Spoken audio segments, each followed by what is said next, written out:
नमस्कार। बहुत स्वागत है आप सभी लोगों का हमारे समृद्धि आईएएस के यूट्यूब चैनल पर। और कैसे हैं आप लोग की तैयारी कैसी चल रही है। आज हम जीएस के प्रश्न पत्र 3 से प्रश्न कराने वाले हैं। और प्रश्न है कि समावेशी समृद्धि को बढ़ावा देने के लिए भारत द्वारा अपनाए गए प्रमुख संकेतकों और नीतिगत उपायों की चर्चा करना। बहुत ही महत्वपूर्ण प्रश्न है, बहुत ही ज़्यादा। 12 अंक का प्रश्न है और 12 अंक का प्रश्न आप जानते होंगे कि 200 शब्दों में लिखना होता है। और जब यहाँ से प्रश्न आता है तो क्या होता है कि इसे जो है 2 डायमेंशंस में आयोग पूछता ही पूछता है। तो चलिए इसी को आज हम करने वाले हैं। टाइमिंग आपको मंडे, वेडनेसडे, फ्राइडे 3 दिन शाम को 6 बजे। और देखिए थोड़ा समय में परिवर्तन हुआ है, अब गर्मी आ गई है तो 6 बजे आपको वीडियोज मिलेंगे। सोमवार, बुधवार, शुक्रवार शाम को 6 बजे। तो इस समय चैनल पे ज़रूर बने रहें, पहली चीज़। और हम प्रयास करेंगे कि संडे को भी हम कुछ जो है वो लेकर के आए।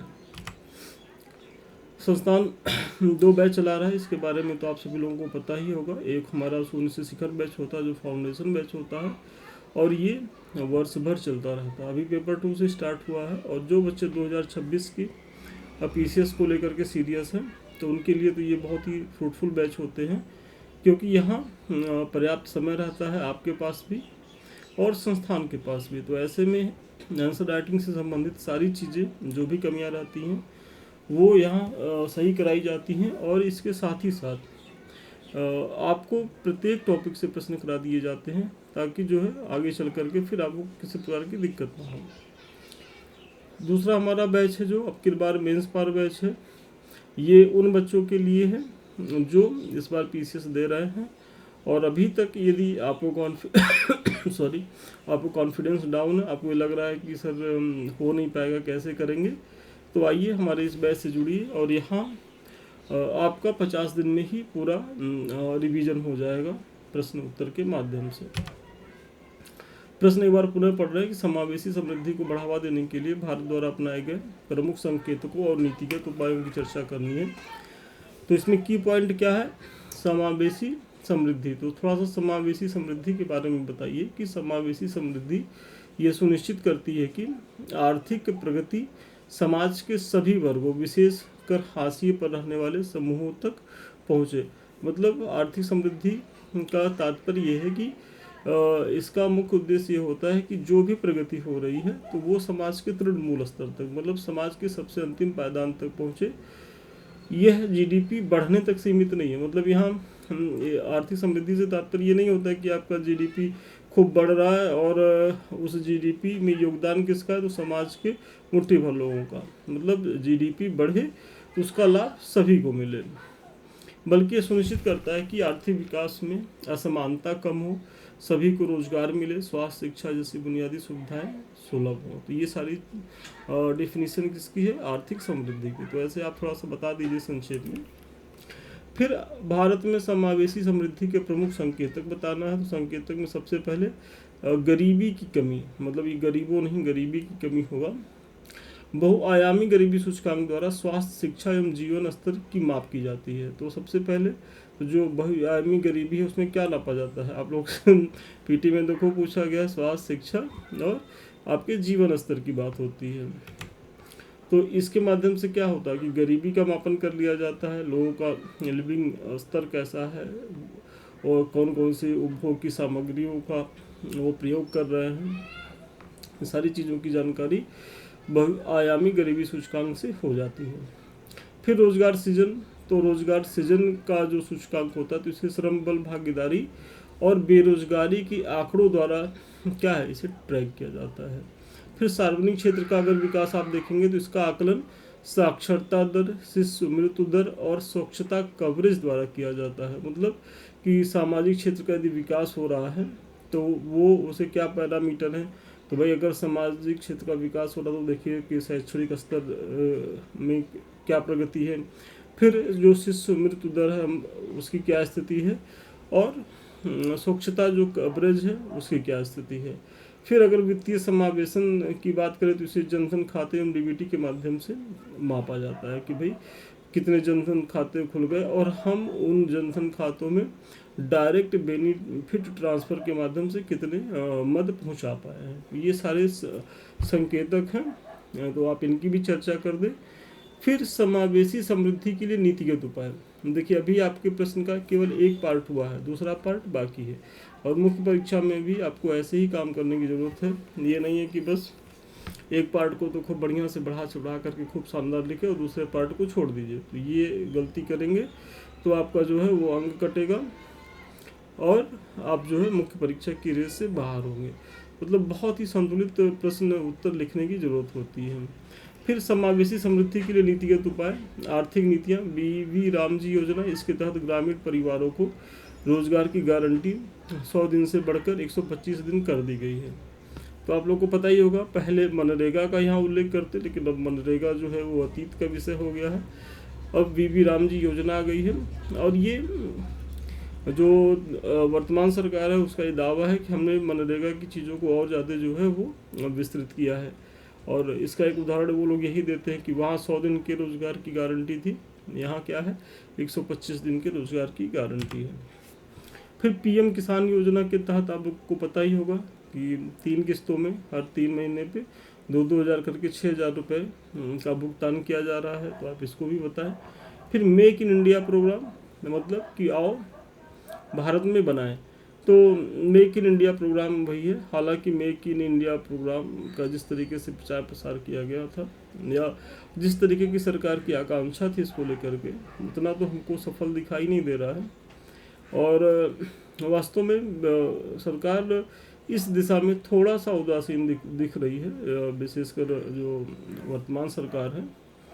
तो सामाजिक कल्याण योजनाओं में आप अगर देखेंगे तो सबसे पहला है आयुष्मान भारत योजना। यहाँ क्या है कि 5 लाख तक में कैशलेस इलाज की व्यवस्था है जो गरीब परिवार हैं। फिर अब तो ये नियम ला दिए गए 70 वर्ष से बुजुर्ग कोई भी व्यक्ति है तो उसका इसी तरीके से इलाज कराया जाएगा। फिर प्रधानमंत्री आवास योजना, ग्रामीण एवं शहरी गरीब परिवारों के लिए आवास में क्या है तो सब्सिडी प्रदान की गई है। फिर राष्ट्रीय खाद्य सुरक्षा अधिनियम की आप चर्चा करें तो इसके तहत क्या प्रयास किए गए हैं कि मतलब शहरी आबादी के करीब 50% पात्र परिवार और जो ग्रामीण आबादी है वहाँ से 75% पात्र परिवारों को जो है इसके दायरे में लाया गया है। और यहाँ बहुत ही कम कीमत में, मतलब सोचिए कि 1 रुपये किलो मोटा अनाज, 2 रुपये किलो गेहूँ, 3 रुपये किलो चावल की दर से प्रत्येक परिवार के प्रत्येक व्यक्ति को 5 किलो राशन जो है वो मुहैया कराया जाता है। और करीब करीब इसमें 67% आबादी भारत की कवर होती है और ग्रामीण स्तर पे तो 75%। फिर वित्तीय समावेशन पहल। तो वित्तीय समावेशन पहल के तहत जो सरकार प्रयास कर रही, तो सबसे पहले तो जनधन योजना है कि भाई वित्तीय समावेशन का जो सबसे ज़रूरी फैक्टर है वो यही है कि कम से कम आप पहले तो आपके पास बैंक खाता हो। भाई सरकार डीबीटी के माध्यम से आपको अगर कुछ छूट प्रदान करना चाहती है, कुछ आपको बेनिफिट देना चाहती है तो डायरेक्ट आपके खाते में पहुँचे, वो बिचौलियों की भूमिका वहाँ ना रह जाए। फिर मुद्रा योजना, तो इसके तहत जो लघु उद्यमी हैं उनको तो 10 लाख रुपए तक के रोजगार के लिए वित्त प्रदान किया जा रहा है। फिर डिजिटल इंडिया, तो कैशलेस अर्थव्यवस्था को क्या है बढ़ावा दिया जा रहा है, तो आप इन सबों की चर्चा करें।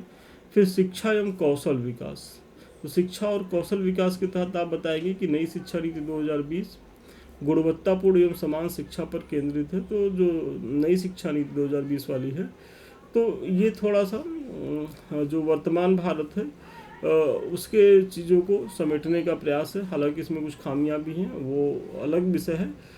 जब हम इस पे सेपरेट क्वेश्चन कराते हैं तो वहाँ दोनों चीज़ें बताते हैं और पुरानी शिक्षा नीति से तुलना करते हुए भी बताते हैं, लेकिन आप यहाँ केवल उल्लेख कर दें। फिर इसी तरीके से कौशल इंडिया मिशन, युवाओं को विभिन्न विधाओं में कौशल प्रदान करना, इसका दूसरा अगला उद्देश्य है। फिर अवसंरचना एवं क्षेत्रीय विकास में, तो सबसे पहले तो गांव को ब्रॉडबैंड और इंटरनेट कनेक्टिविटी प्रदान करना भारत नेट परियोजना के माध्यम से, इसका तो ज़रूर आप उल्लेख करें। फिर केंद्र सरकार की बहुत ही महत्वपूर्ण योजना है आकांक्षी जिला कार्यक्रम योजना, जो नीति आयोग द्वारा संचालित कराई जा रही है वर्ष 2018 से। और यहाँ आप देखेंगे कि पूरे भारत में जितने भी ज़िले हैं उसमें से जो अति पिछड़े 112 ज़िलों का चयन किया गया है। उत्तर प्रदेश में भी आई थिंक 8 ज़िले हैं जो इस योजना के तहत आ रहे हैं। तो ऐसे ज़िलों को टारगेट करके वहाँ की आधारभूत संरचनाओं का विकास करना होता है, तो आप इसका भी उल्लेख करेंगे। तो इस प्रकार उपयुक्त विवरण से स्पष्ट है कि समावेशी समृद्धि को बढ़ावा देने के लिए भारत सरकार कई संकेतकों के माध्यम से महत्वपूर्ण नीतियों का कुशलतापूर्वक संचालन कर रही है, लेकिन ये तभी सफलीभूत होंगे जब इन्हें तृणमूल स्तर तक पहुंचाया जा सकेगा। तो आपका ये निष्कर्ष थोड़ा सा बैलेंस होना चाहिए कि भाई ठीक है, समावेशी समृद्धि को बढ़ावा देने के लिए सरकार बहुत प्रयास कर रही है विभिन्न संकेतकों के माध्यम से, विभिन्न योजनाओं के माध्यम से, और आपने पीछे पूरा बताया है। लेकिन समावेशी समृद्धि की संकल्पना तभी सफल होगी जब इसका सही रूप में क्रियान्वयन हो सके। तो इसी के साथ आपका आज के प्रश्न का ये उत्तर जो है यहीं तक था, और मुझे बड़ा भरोसा है कि इस प्रश्न के माध्यम से न केवल आपको मॉडल उत्तर मिला होगा, बल्कि भूमिका, निष्कर्ष, बीच का पाठ कैसे लिखना इसके बारे में कुछ बता पाए होंगे। इसके बारे में तो चर्चा कर ही दी है। अभी तक आप लोगों ने ज्वाइन नहीं किया तो इसे ज्वाइन करें, इसका लाभ उठाएं। और देखिए यहाँ आपको ऐसे प्रश्न दिए जाते हैं, आप लिख करके दिखाते हैं, आपको एक नंबर आधा नंबर भी कटता है, तो क्यों कटा है पूरा प्रॉपर इसमें मूल्यांकन होता है, और आपको फीडबैक भी दिए जाते हैं। और जब आपकी कॉपी का मूल्यांकन हो जाता है तो हम आपको मॉडल आंसर भी देते हैं। और ये Monday to Saturday same day की प्रक्रिया होती है। कोई ऐसा दिन नहीं होता कि जिस दिन आपका टेस्ट ना हो और आपके सेम डे कॉपी न चेक हो जाए।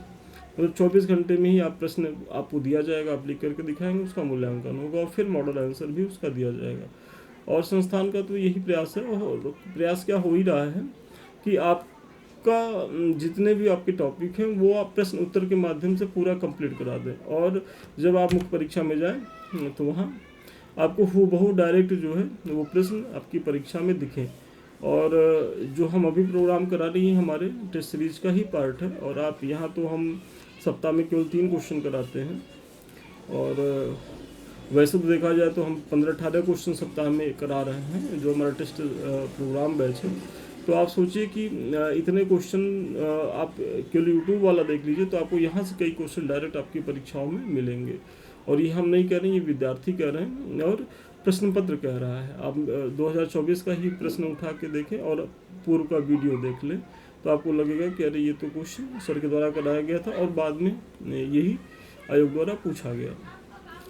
ये कुछ हमारे लिंक्स हैं। तो समृद्धि IAS का जो टेलीग्राम है सबसे महत्वपूर्ण लिंक्स है हमसे जुड़ने का। और आप लोग की भी कोई क्वेरी होती है तो यहाँ आप मैसेज करेंगे, उसका निराकरण किया जाएगा हमारे एडमिन्स के द्वारा। साथ ही साथ 2 चैनल और हैं, एक तो जिससे अभी हम आप रूबरू हो रहे हैं, दूसरा संदीप मिश्रा ऑफिशियल। तो ये दोनों चैनल आपकी तैयारी के लिए बेहद उपयोगी हैं। अभी तक आपने इसे ज्वाइन नहीं किया तो इसे ज्वाइन करें। और सबसे अंत में आप हमसे बात करना चाहते हैं, हमारे किसी बैच से जुड़ना चाहते हैं तो 7303307507 पे संपर्क कर सकते हैं। तो ठीक है, आज के लिए इतना ही। पुनः मिलते हैं नए वीडियो में नए क्लास के साथ। तब तक के लिए धन्यवाद, बहुत शुभकामनाएं आपको।